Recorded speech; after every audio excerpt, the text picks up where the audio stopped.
បាទសួស្តីបងប្អូនអរគ្នាបាទថ្ងៃនេះខ្ញុំមានវីដេអូមួយឲ្យចែករំលែកអំពីសេរីម៉ោងនៅក្នុងកុំព្យូទ័របាទអញ្ចឹងថ្ងៃនេះថ្ងៃខែក៏ខុសម៉ោងក៏ខុសអញ្ចឹងឥឡូវម៉ោងម៉ោង3ប៉ុន្តែម៉ោងមកដល់ម៉ោង15ទេអញ្ចឹងខ្ញុំទៅដូរអរគ្នាបាទហ្នឹងហើយអញ្ចឹងដំបូងយើងចូលនៅក្នុង control panel កន្លែងនេះហ្នឹងហើយយើងចុចនេះកន្លែង clock and notion នេះហើយយើងចូលកន្លែងនេះ time and date and time យើង set មក set the time មកបាទហើយយើងចុច change កន្លែងនេះចុចមក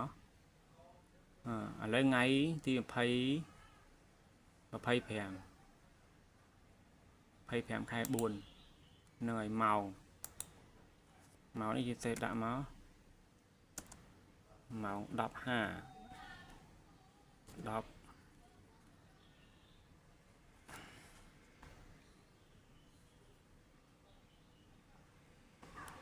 ង 10:55 ទៅ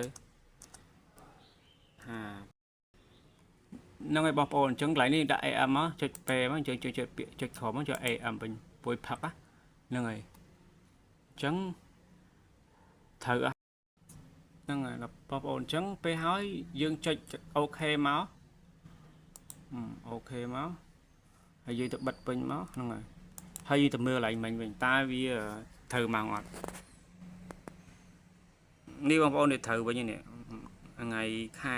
4ថ្ងៃ25 2026ម៉ោង 10:57មិញវាដើរខុសហ្នឹងហើយឥឡូវត្រូវវិញបងប្អូនចុចចឹងមកហ្នឹងហើយអញ្ចឹងវីដេអូនេះមានតែប៉ុណ្្នឹងទេបាទបើសិនបងប្អូនពេញចិត្តជួយ like ជួយ comment ផងបាទសូមអរគុណច្រើនជម្រាបលា